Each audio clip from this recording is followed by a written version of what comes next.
Vamos a realizar dúas viaxes, a primeira polo noso planeta e a segunda polo noso cerebro.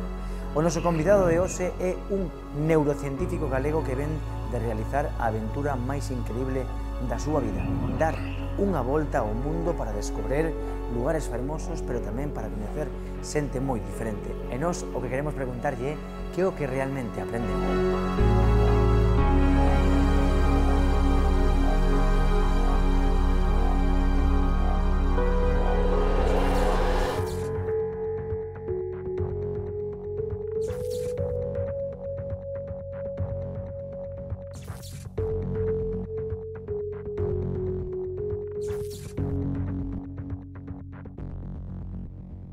Xosé Mariño, con que obxectivo dá a volta ao mundo un neurocientífico? Bueno, realmente non din a volta ao mundo como neurocientífico, non a din como persoa curiosa. Entón, a volta ao mundo tratando de comprender un pouco mellor este mundo no que vivimos e de ter unha visión global, unha visión, pois, en conxunto de todos esos planetas e continentes, planetas non, países e continentes que vamos percorrendo.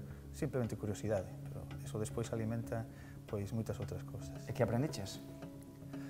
Esa é unha pregunta complicadísima, porque apréndense moitas cousas desde puntos de vista moi distintos, non? Por exemplo, desde o punto de vista da natureza, pois, eres quen de ver en primeira persoa, pois, distintos tipos de animais salvaxes, ou podes achegarte a distintos tipos de construccións xeolóxicas do planeta.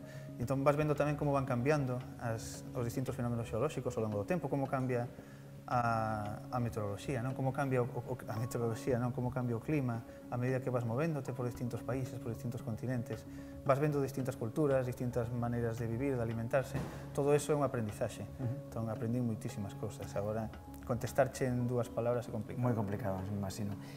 Unha viaxe que vai a darche a posibilidade de facer un formato novo de libro, que é un libro científico sobre unha volta alrededor do mundo, digamos. Sí, eu estou pensando, con toda a información que recollimos nesta viaxe, de escribir un libro. Xa teño cousas escritas, trociños, teño así moita información recopilada. Escribir un libro que sexa relatar unha volta ao mundo con todo o que eso ten, de aventura e de cousas que se van vendo e de anécdotas, mais ao mesmo tempo ir contando os aspectos da ciencia que hai detrás, facer divulgación científica, ir contando pois como se forman os desertos que fomos vendo, en que consiste a vida dun glaciar, de onde sae esa cor azul que ten intensa os glaciares, como é estar cerca dun volcán e como funciona un volcán. Ir contando todas estas cousas que fomos visitando.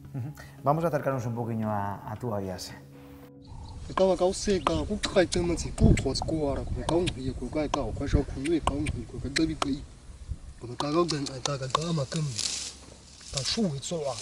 estamos a ver, Xurxo?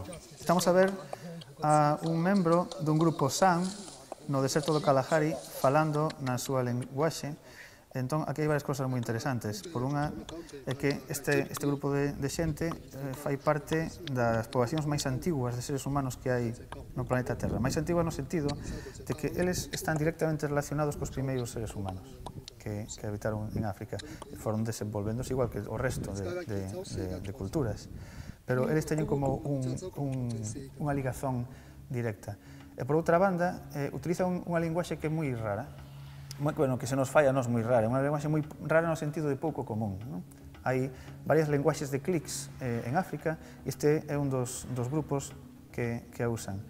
Estas linguaxes de clics, pois, a característica é que teñen consoantes que son clics, son sons que fan así como ou entón van mesturando o tipo de vocalización que para nós é máis común con este tipo de consonantes en forma de clics, por eso é tan chamativo.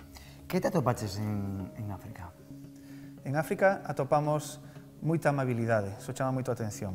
Xente que vive nunhas condicións ás veces pois moi distintas ás nosas, ao mellor condicións nas que a xente podría ter unha certa xenreira cara aos brancos que vimos aquí do norte.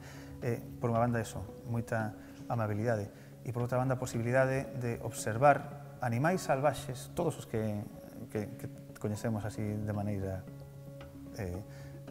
clásica, non? Os animais salvaxes que ainda perviven nos seus entornos orixinais aí en África, non? Desde estas feras como os leóns a outros distintos como os elefantes ou os búfalos. No teu blog que escribiches durante esa volta ao mundo, vagamundeando, falabas tamén de que en África topaches que unha capacidade, o sea, un interés da xente dali por sacar adiante ese continente, non? Sí, se veía moita ilusión porque, bueno, nos interaccionábamos con eles como éramos viaxeiros que íbamos ao noso ritmo, pero nunca deixa de ser un turista en certa medida.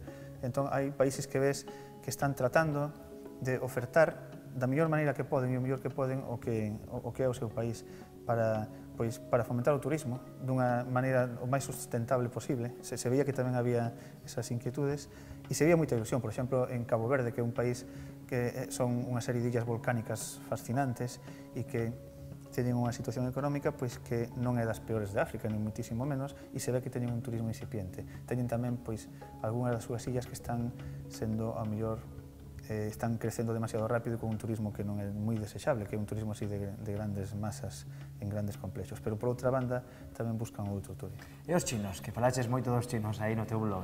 Os chinos son peculiares, non? Son moitos, eso parece unha tontería porque xa o sabemos, pero realmente te das conta de que é un país superpoboado, ainda que é enorme, están concentrados en distintas cidades e hai moitísima xente nas cidades e nos sitios turísticos que vamos a visitar. Son peculiares porque, por exemplo, nós temos estado nesta viaxe, en outros que fixemos en países asiáticos, non? En outros países asiáticos, en Xapón, en Vietnam, en Singapur, por exemplo, e os chinos son completamente distintos. Son pois moi expresivos, non son moi elegantes, por exemplo, os xaponeses son silenciosos, elegantes e comedidos, pode dicir así, e os chinos son todo o contrario, non? É a outra volta da folla.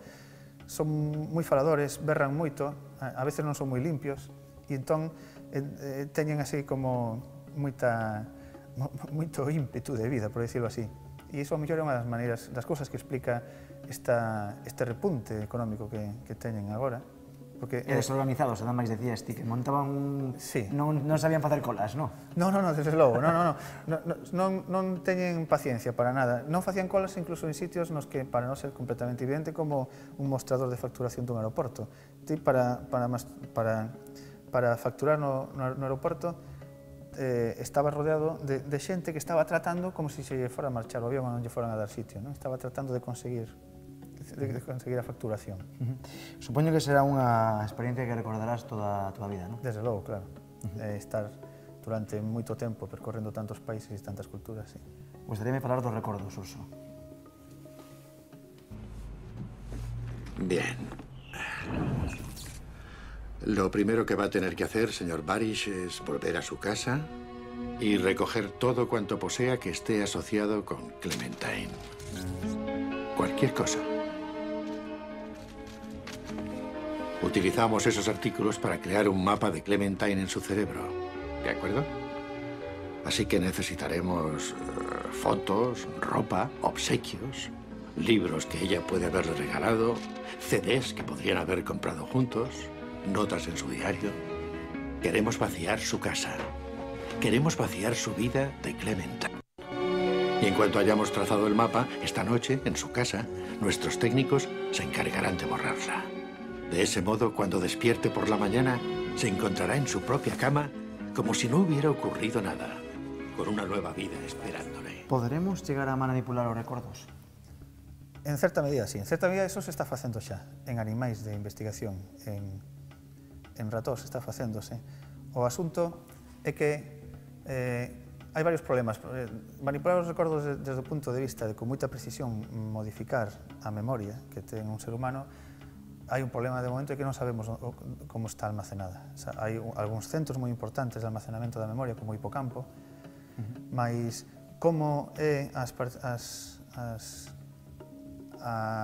o almacenamento fino con precisión non sabemos, e por outra banda, incluso inda que o superamos, teríamos que ser quen de modificar a actividade desas neuronas, que son as células que temos aí dentro do cráneo, para modificalo. Pero en animais de investigación, en ratos, nestes últimos meses, estes son experimentos moi recientes, con unha técnica que se chama optoxenética, que é moi novidosa, é posible, xa se fixo, de modificar de maneira controlada determinadas neuronas que están relacionadas coa memoria e se pode manipular a vontade a memoria dese ratón.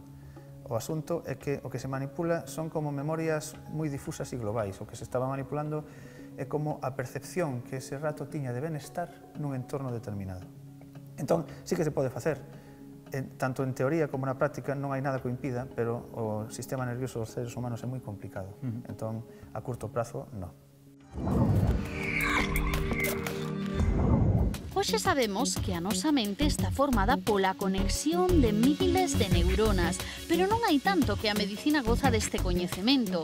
Foi a finais do século XIX cando o médico aragonés Santiago Ramón y Cajal se tivo que desplazar ata Berlín para explicar unha teoría revolucionaria. O texido cerebral está composto por células individuais que se comunican entre elas a través de impulsos nerviosos. Cajal rachou coa idea de que o cerebro era todo un. Súa é a doutrina da neurona. O coñecido como pai da neurociencia convertiuse no 1906 no primeiro Nobel de Medicina español. Tras a súa morte, tanto el como a súa dona deixaron uns fondos cuxo obxectivo non era outro que fomentar a súa paixón, a investigación. Trabajado como asesor para una empresa farmacéutica. ¿Un laboratorio en algún paraíso fiscal que fabrica Viagra falsa? No. Se trata de un producto que saldrá al mercado el año que viene, con ensayos clínicos aprobados por los organismos competentes. Está bien, solo por curiosidad y solo por eso. A ver. ¿Qué es? Verás, han identificado unos receptores en el cerebro que activan determinados circuitos. Según dicen, solo aprovechamos un 20% de nuestro cerebro. Pues esta pastilla te permitirá aprovecharlo por completo. Canto mito hai en torno a canto utilizamos do noso cerebro? Xurxo, canto utilizamos do noso cerebro? Sí, mito de todo. Utilizamos todo, non? Todos utilizamos o 100% das nosas neuronas. De feito, as neuronas que non se utilicen, se por alguna razón alguna neurona non se utilizara, e outras células que hai aí dentro do encéfalo, o que ocorre é que tenden a degenerar. Entón, utilizamos todo. Outra cousa distinta é que uso lle damos, porque sí que é certo que, dependendo do uso que lle demos a nosa mente, podemos potenciar distintas habilidades de movimiento ou cognitivas, non? Podemos potenciar habilidades como a memoria ou como a velocidade de reacción ou motoras. Hai un exemplo, non? Por exemplo, un exemplo é andar en bici. Unha persoa, cando nace non sabe andar en bici, despois, se lle dedica un certo tempo, aprende a andar en bici, non? Imagina, por exemplo, un rapaz de 10 anos que aprende a andar en bici. O seu cerebro, antes e despois de andar en bici, exactamente ten as mesmas neuronas, esencialmente as mesmas. Nos dous casos están funcionando ao 100%, antes de aprender a andar en bici e despois de aprender a andar en bici. Pero despois de aprender a andar en bici, as conexións que estableceron esas neuronas son distintas. Isto é o que se chama plasticidade. Entón, funciona ao 100% sempre o noso sistema nervioso, mas temos moita plasticidade, e iso é o que sí que se pode modificar. Que é a mente? A mente é o resultado do funcionamento de 86.000 millóns de neuronas acompañada de todo o metabolismo de todo isto que temos aí dentro do cráneo. Hai que distinguirlo do cerebro, porque se fala de cerebro-mente, esa relación... Non, realmente é o cerebro en funcionamento.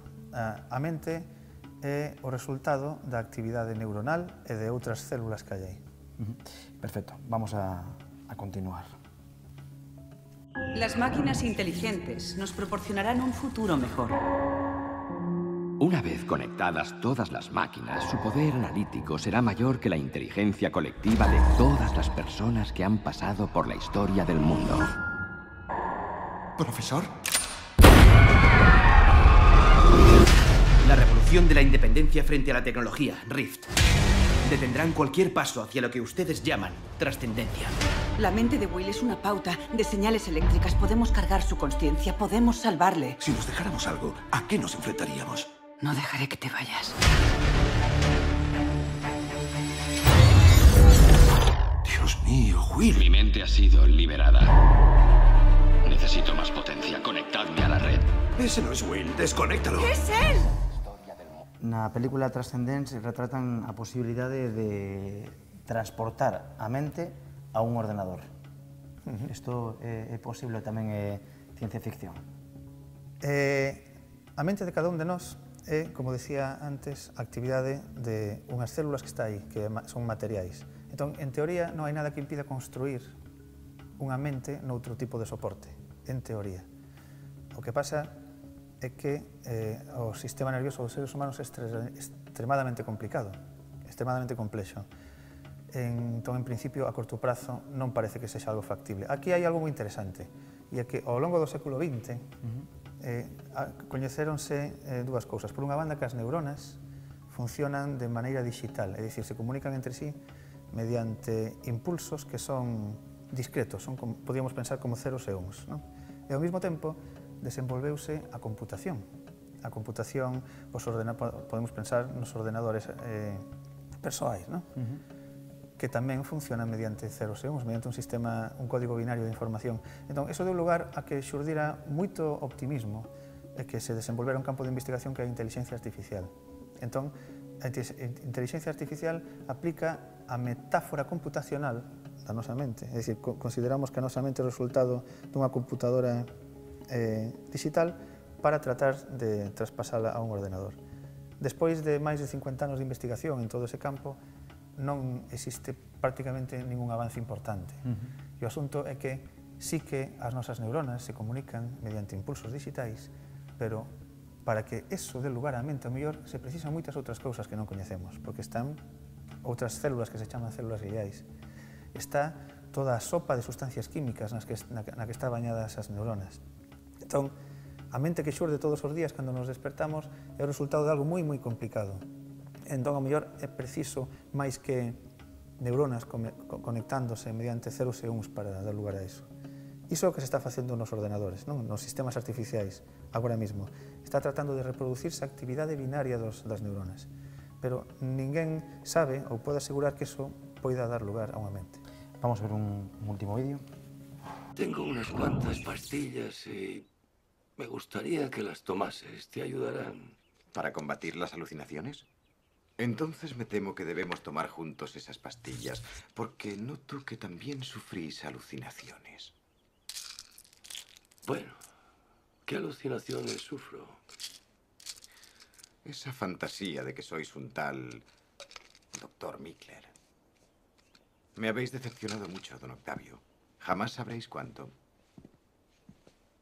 Te advierto que te pueden obligar a tomar la medicación, lo ampara la ley. Vas a estar internado durante 10 días y en ese tiempo pueden hacer lo que consideren apropiado. Yo no sufro alucinaciones. Soy don Juan. Si no me administráis la medicación durante esos 10 días, os lo demostraré. Que falla a psiquiatría que non falla a neurociencia?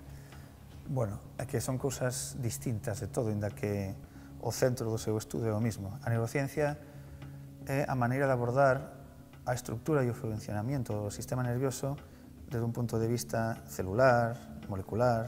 Se busca comprender como son as conexións, como funcionan as neuronas entre sí, e de desenvolver, a partir dese coñecemento, sustancias químicas que ao mellor poidan ser utilizadas na psiquiatría. Si sabemos como funcionan as neuronas e que sustancias químicas utilizan, ao mellor podemos sacar dai ferramentas que sexan útiles para a psiquiatría.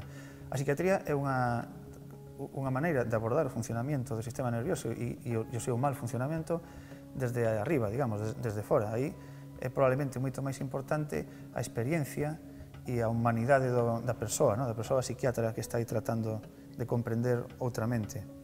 E utiliza estas ferramentas que lle provee a neurociencia. Pero traballades entonces en colaboración? Todos os fármacos que se utilizan en psiquiatría proveñen da investigación en neurociencia, desde logo. A colaboración é, a medida que vai avanzando o tempo, cada vez máis estreita, claro que existe.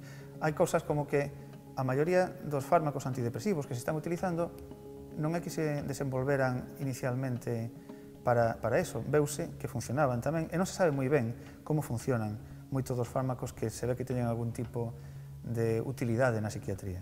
Pero pouco a pouco, a medida que vai avanzando o coñecemento do sistema nervioso, sí que vai haber máis diálogo. Falar máis dunha lingua non só é útil para comunicarnos, tamén é recomendable para conservar en bo estado o cerebro co paso dos anos. Varias investigacións levan tempo reforzando esta tese e a elas hai que engadir unha última dun grupo da Universidade de Edimburgo. Logo de analizar a evolución de 853 persoas, concluíron que dominar máis dun idioma potencia a reserva cognitiva. É dicir, o bilingüismo exercita o cerebro que está máis preparado para o envellecemento. O efecto positivo é independente do coeficiente intelectual de cada quen e do momento no que se aprendan os idiomas. Así que xa saben, nunca é tarde para darlle unha nova oportunidade a esa lingua que poidan ter atrancada. Hai unha espectadora que me dixo que te preguntara por que nos doe tanto sempre a cabeza. Por que nos doe a cabeza? Por que nos doe a cabeza? A mellor é porque hai demasiado estrés ou demasiado... Pero como perxudica o estrés o cerebro? Pero me estás preguntando por que nos doe físicamente. Por que nos doe físicamente, exactamente. Físicamente a cabeza? Sí. É que pode doer por razóns que non teñen nada que ver co estado mental. E a veces sí. Nos pode perxudicar, pois, o estrés. Hai algo que hai que ter moi en conta, é que a actividade mental influye en gran medida, en unha medida moi importante, no estado de todo o corpo, non? E, por suposto, no estado do tecido cerebral e do tecido que rodea ao cerebro, porque aí o que termina doendo non é o cerebro en sí, sino que son os tecidos que están como englobando o cerebro. As neuronas, toda a parte que temos aí, a masa cerebral, non ten receptores de dor, están fora. Entón, a actividade mental, claro que modifica a actividade de distintas partes do corpo, porque hai unha relación a través das hormonas. O sistema nervioso é o principal regulador da liberación de hormonas. Entón, as hormonas van tamén modificando o estado do noso corpo. Por unha razón ou por outras, claro que pode terminar modificándose a presión que existe aquí na caixa craneal e termina doendo, pero as razóns así, cada un terá as súas. Quería preguntarte tamén, temos tecnoloxías por todas partes, aquí temos aquí o iPad, andamos sempre co móvil, estamos desenrolando unha certa dependencia da tecnoloxía. Tamén lle preguntei isto a un psiquiatra que estivo aquí en Soño Conciencia e dixo que de momento, mentres non estivese nunha lista de adiccións, non habería problemas, pero non sei que pensas ti. Sí, temos, todos os seres humanos ao longo da historia sempre estivemos relacionados coa tecnoloxía, máis ou menos. Sí que temos unha dependencia dependendo de como usemos. Aí o problema é que uso lle das. Ti tes esas ferramentas e podes darlle maior ou menor uso. E, desde logo, que se pode, se pode convertir nun problema para moitas persoas que terminan adicándolle máis tempo e terminan precisando de adicarlle ese tempo ao uso das tecnoloxías. Como crees que vai a ser a sociedade no futuro? Porque xa se ven xente tomando cafés que xa non interactúan entre eles, están todo o rato co móvil. Non, eso non creo que sexa un problema. Non é un problema. Porque ti no móvil podes estar lendo un artigo periodístico. Entón, parece que se estás tranquilamente coas pernas cruzadas pasando as follas dun periódico non hai ningún problema. Inda que non estés falando con ninguén. Pero se estás lendo esa mesma información nun móvil, parece que xa hai algún problema, porque non falas con ninguén. Entón, claro, aí a tecnoloxía non é realmente a culpable, é unha ferramenta que temos que utilizar dunha maneira ou doutra.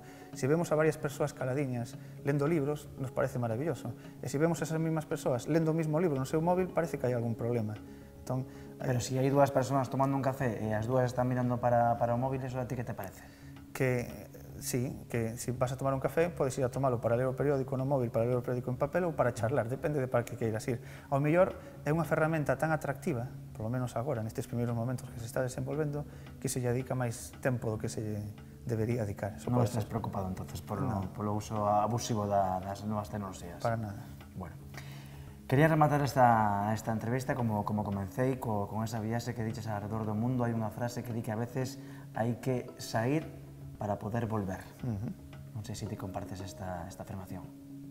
Bueno, hai que sair para poder volver, a comparto no sentido de que probablemente a mellor maneira de comprender o mundo no que tú vives, o mundo pequeno no que vivimos, por exemplo, aquí en Galicia, é pasar un tempo fora del, porque despois tes esa visión fresca e renovada e con capacidade de diferenciar, con capacidade de comparar, que non tes se te quedas aquí. Entón, sí. Estes días aquí que te moves por Galicia, como Non sei se analizas un pouquiño esta xente non interactúa con a xente de, por exemplo, do Occidente e do Oriente, que supoño aí que debe haber un salto bastante importante na actitude e todo, non? Sí, hai dos mundos. Isto está moi utilizado polos sociólogos e polos antropólogos, o mundo occidental e o mundo oriental. Son dos mundos probablemente cada vez menos distintos, pero sí que existe unha especie de mentalidade global en certa medida distinta. E esa era unha das curiosidades que tiña. Cando chegamos de volta desta viaxe, e voltamos aquí, e entramos ademais por aquí, por Santiago de Compostela, unha das cousas que máis ganas tiña era simplemente de estar observando e mirando a ver que cousas notaba das que non era consciente antes. Que notaches, para rematar, que notaches? E cousas das que non era consciente antes, pois realmente non moitas, a mellor porque xa tiña viaxado, pero sí que é un sitio moito máis tranquilo e agradable para vivir do que moitas veces pensamos e nos queixamos. Moito máis silencioso, por exemplo, porque ademais viña de percorrer estes países de Asia. Un sitio no que o tráfico non é tan extremadamente malo como moitas veces nos queixamos, porque se pasas por varios países asiáticos vas a ver o que é o ruido e o tráfico. Entón, notei como máis paz e tranquilidade da que o mellor notaba antes. En Galicia? En Galicia. Suso, moitísimas gracias. A vos.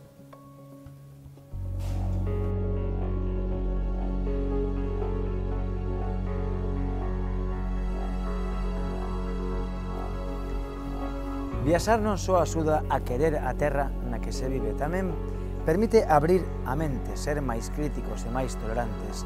Hoxe queremos rematar precisamente cunha cita do pai da neurociencia, Ramón e Cajal, que ten que ver con iso.